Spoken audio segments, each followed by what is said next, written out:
প্রিয় দর্শক, সবাই কেমন আছেন? আশা করি সবাই ভালো আছেন। আজ একটা ট্রাভেল সম্পর্কে আপনাদের বলবো। আমার স্বামী ও শাশুড়িকে নিয়ে বেড়াতে এসেছি যমুনা নদীর সুন্দর প্রাকৃতিক দৃশ্যের মোহনায়। আমি এর আগে কখনো যমুনা নদী দেখিনি, বইয়ে পড়েছি যমুনা সম্পর্কে।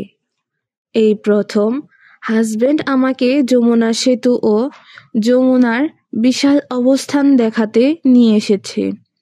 তবে আমরা গিয়েছিলাম রোজার ঈদের দ্বিতীয় দিন। পর্যাপ্ত গরমে আমি সিদ্ধ হয়ে গিয়েছিলাম। তবে যমুনার প্রধান সৌন্দর্য হলো কোনো চরে গিয়ে ক্যাম্পেইন করা। তাহলে আপনি যমুনা ঘোরার প্রকৃত মজা নিতে পারবেন। আমাদের বাড়ি যমুনার পাশেই।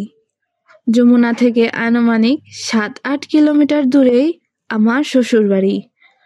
আর আমি সবচেয়ে বেশি মজা পেয়েছি যখন আমার স্বামী, আমি ও আমার শাশুড়ি নৌকায় যাত্রা শুরু করলাম।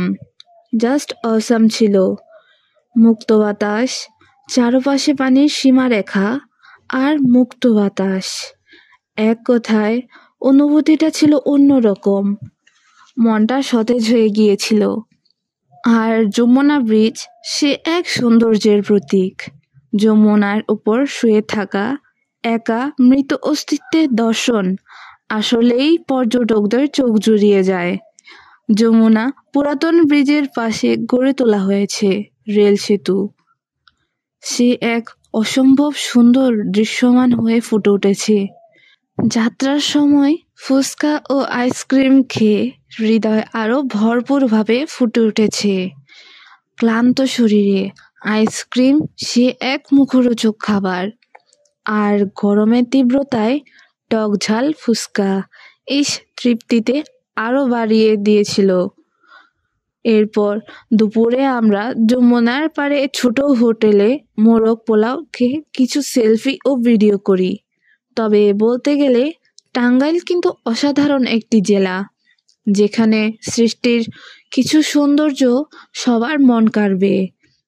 টাঙ্গাইলা পোলার বউ আমি, মানে আমিও টাঙ্গাইলকে মন থেকে খুব ভালোবাসি। টাঙ্গাইল জামদানি শাড়ি ও পোড়াবাড়ির চমচমের জন্য বিখ্যাত। তবে এখন টাঙ্গাইল আরো 3টা বিষয়ের জন্য বিখ্যাত। টাঙ্গাইলের বড় 201 গম্বুজ মসজিদ, টাঙ্গাইলের যমুনা সেতু, টাঙ্গাইলের মধুপুরের আনারস। টাঙ্গাইল মানেই আভিজাত্য। ঢাকা বিভাগের মধ্যে সবচেয়ে বড় জেলা হচ্ছে টাঙ্গাইল। আর টাঙ্গাইলের অসম্ভব সুন্দর সুন্দর প্রসাধনী পাওয়া যায়।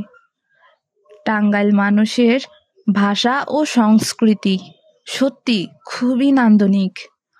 ইতিহাসের মাওলানা আব্দুল হামিদ খান ভাসানীর জন্মও এই টাঙ্গাইলে।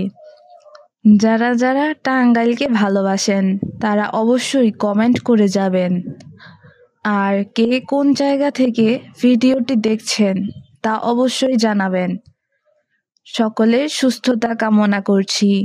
দাওয়াত রইল সবার টাঙ্গাইলের দর্শনীয় স্থানগুলো ঘুরে দেখার। তো প্রিয় দর্শক, আজ এখানেই শেষ। আবার কোনো এক নিত্য নতুন ভিডিও নিয়ে হাজির হব আপনাদের সামনে।